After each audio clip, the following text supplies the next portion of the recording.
Welcome to The Wonder, exploring perspectives, rituals, and observances of modern, naturalistic, earth-revering, pagan religious paths. Here are your hosts, Yucca and Mark. Welcome back to The Wonder, Science-Based Paganism. I'm your host, Yucca. And I'm Mark. And today we are talking about our February holiday. Right. We've come to the point of the wheel of the year where the light has come back significantly in the northern hemisphere, and we're about halfway between the winter solstice and the spring equinox. And so it's time for us to have another pagan holiday. It is. And we were mentioning before hitting record that this is our fourth time rolling around to this holiday on the podcast. So there are there's 3 previous episodes. So if you want to go back and listen to what we said and find all the places where we've changed what we're doing, then you can. Right. So, yeah. But Yeah. let's go ahead, Mark. Oh, I was just going to say, we're not going to apologize for doing the same thing year after year. Our practices just don't change that much on a year-by-year basis. Yeah. Well, and that's the thing about it being a wheel, right? Right. The wheel keeps turning and turning, and you get back to the same place on that wheel. But it's lovely because each time it is a little different, right? So it's that point that you can touch back to, that familiar place, and yet life is just always changing and always different. Right. Yeah. Right. Yeah. And you learn new things and you get exposed to new ideas for rituals that you can do, or you have new ideas yourself. I've got a couple of new ideas for celebrating this holiday this year that I'm kind of excited about. So why don't we dive in and start out by talking about, what do we call this holiday and when exactly is it?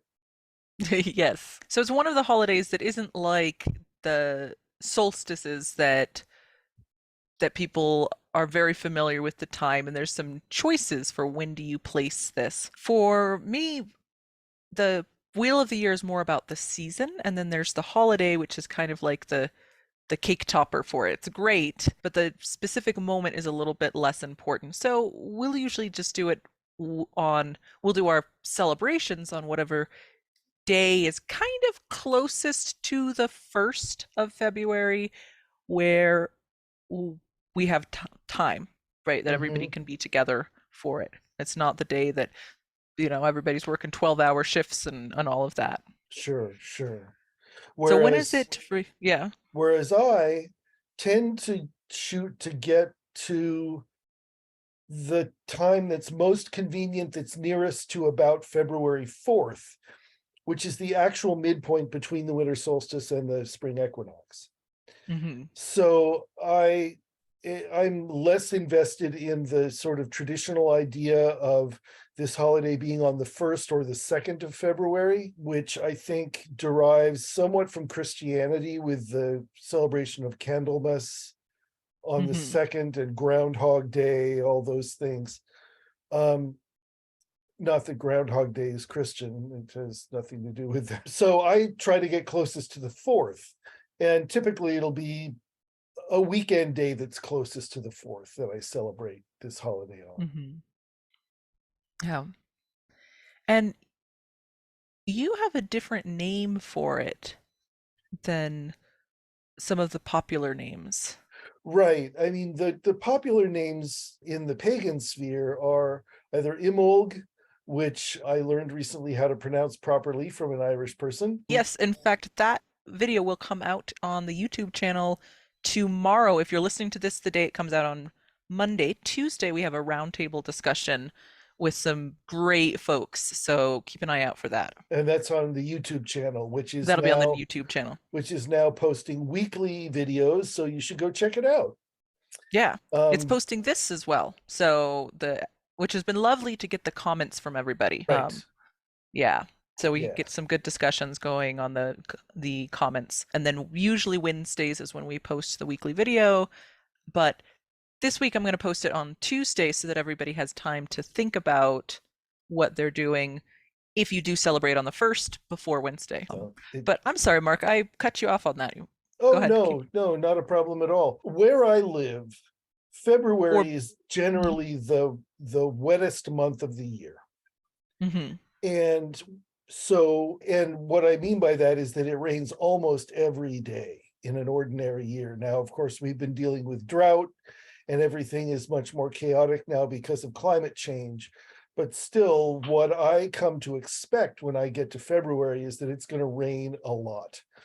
And Mhm. so what I celebrate at this time of year is sort of a hybrid of more traditional themes and then the Festival of Water, which I name River Rain.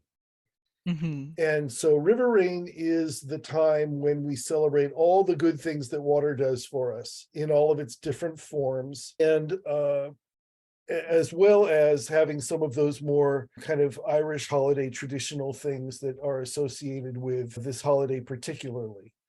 Mhm. So I call this holiday River Rain. The other name that I have used for this in my writing, because it's much more universal, is to call it brightening or the brighten, Yeah. because that applies everywhere in the Northern Hemisphere. It is getting brighter now. And Yes. the days are noticeably longer. So we've come out of the depth of winter, even though it's still going to be cold and either wet or frozen for quite a while longer for in many places. Mhm. Yeah.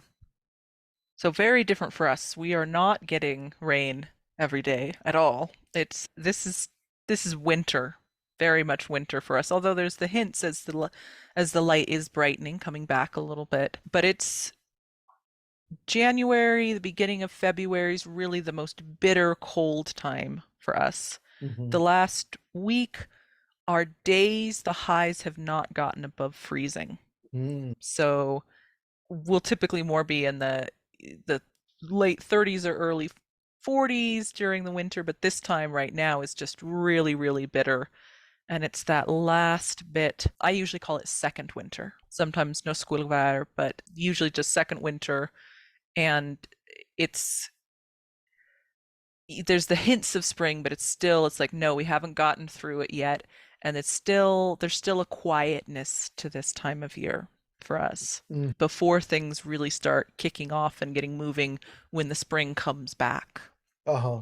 And yeah. And it's the time that we think about and celebrate the hoofed creatures, the ungulates. This is the time of the celebration of the dairy and the meat and the furs and those sorts of things, that just a reminder of the partnership and reliance that we have on these other creatures, specifically the bovines and the caprines and those beings that we've been so close to for thousands of years and that Right. our lives depend on. Mm. So that's our focus during this time. That's great. That totally makes sense to me. It's also even though it's wet here and therefore it's green as opposed to the summertime when everything turns kind of golden brown. All the creeks are really rushing right now, and the early wildflowers are starting to come up. We have snowdrops and milkmaids and some of the really early things. I would imagine that crocuses and tulips are budding but not yet blooming here. Mm. But because of the amount of rainfall, it's still very much that feeling of being indoors, kind of sheltered against the elements.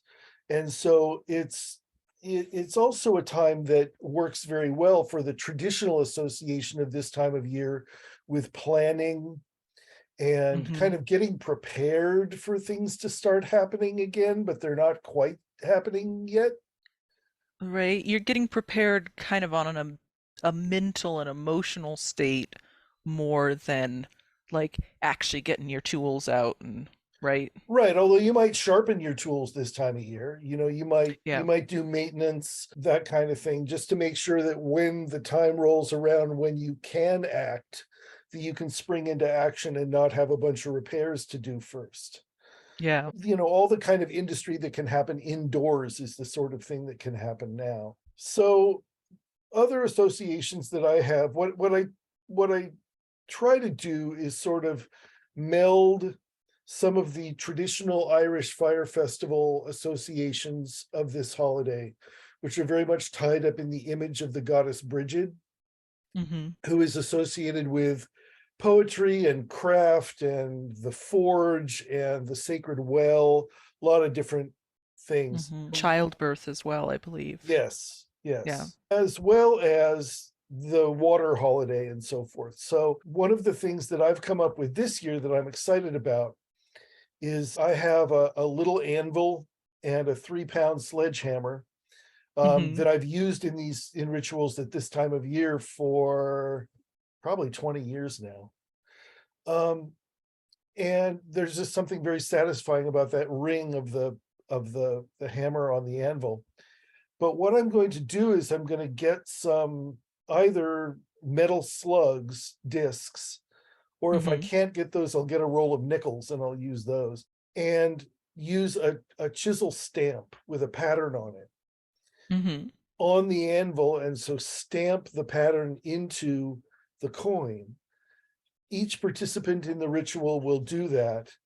And then we'll pitch them into a container of water that will be our wishing well and make a wish for the coming year as we toss our coins into the sacred well. So that's my new idea for a river rain or Imbolc ritual this year, and we'll see how it turns out. I love that. How big is your anvil? It's about 6 inches long, maybe 7 inches long. It's tiny. It's heavy Sure. because it's made out of iron, but it's small. It's more like it's a little bit bigger than a jeweler's anvil. Mm-hmm. So it's the kind of thing I guess that you would like keep in your garage if you needed to use dies and taps sometime, something that required hitting with a sledgehammer. It sits out prominently on our household focus, sits there all year waiting for this time of year to roll around so I can use it. That's lovely. I love the image of a little anvil. Uh-huh. Yeah. Yeah, because I mean, ordinarily an anvil is, it weighs 400 pounds and it's 3 feet long and some gigantic Well, thing. I grew up with them in our garage, but the ones that we had were, maybe a foot long, maybe a foot and a half, enough that you could enough that that I certainly wasn't going to be able to move it around.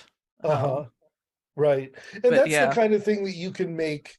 I mean, you can bend bar steel on and you can make, horseshoes and things like that. My anvil is far too small for that. But it's shaped like a traditional anvil, and you can still hit it pretty hard. And you can still hit it good and hard, and it makes that wonderful ringing noise. So it's a great ritual tool to have for this time of year. So that's lovely.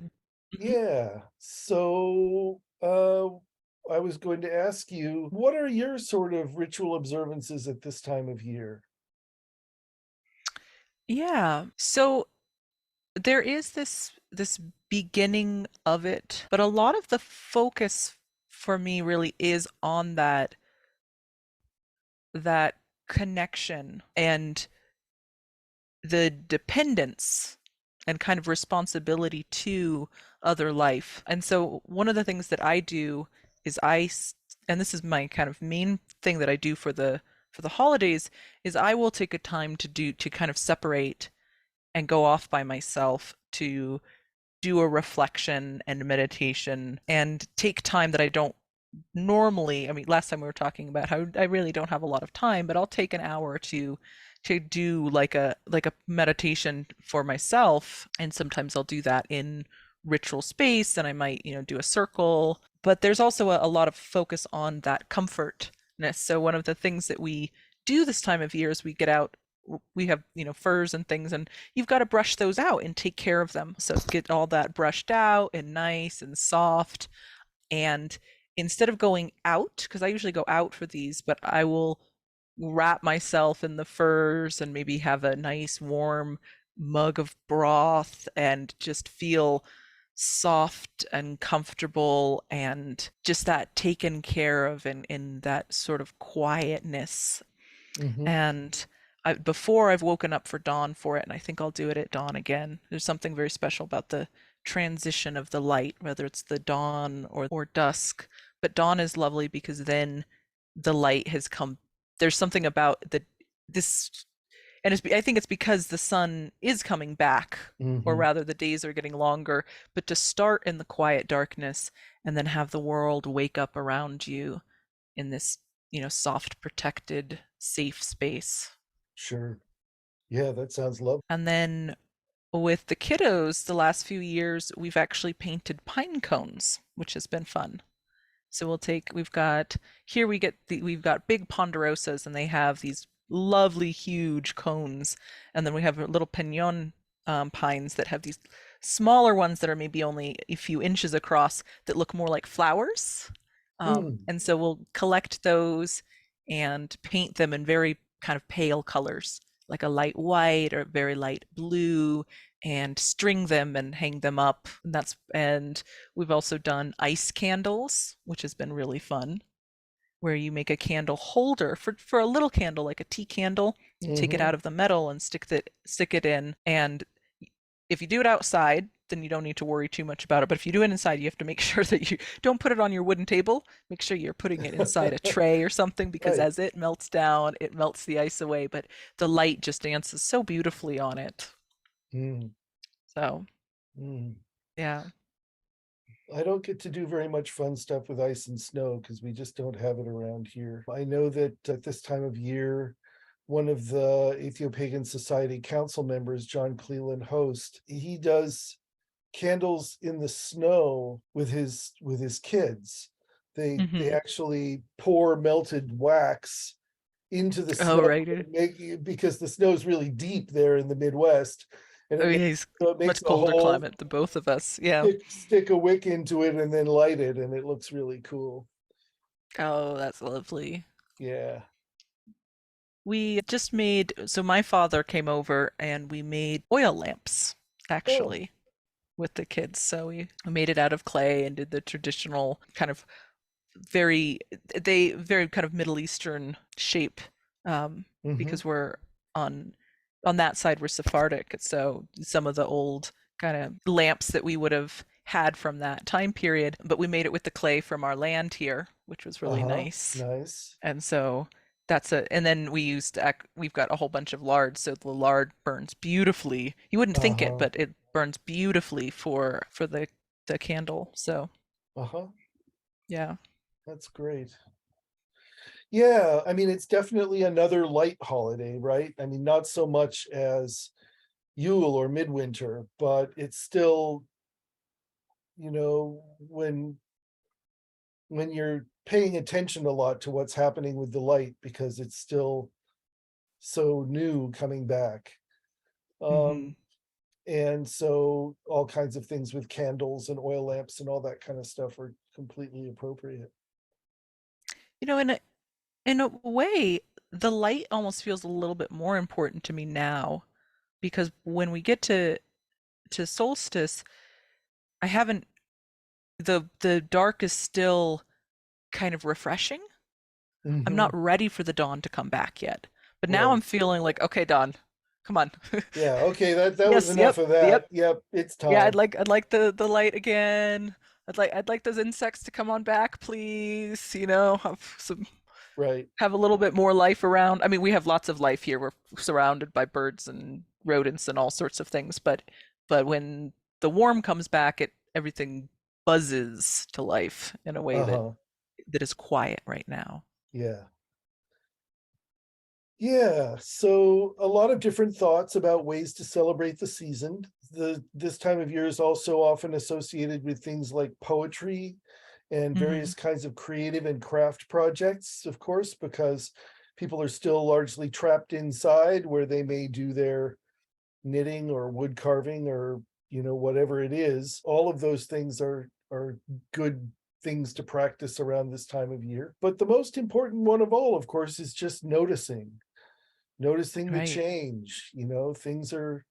things are not the same as they were in the middle of December, and that change is going to continue as we move on towards the spring equinox. Yeah. And we'll be talking about it before we know it. Yeah, time flying by. It really is. Mm. Well, this has been great. Thank you so much, Yucca, and I hope that you have a really wonderful holiday. You too. Yeah. And thank you all for joining us and listening. And we will see you next week. Yeah, see you next week.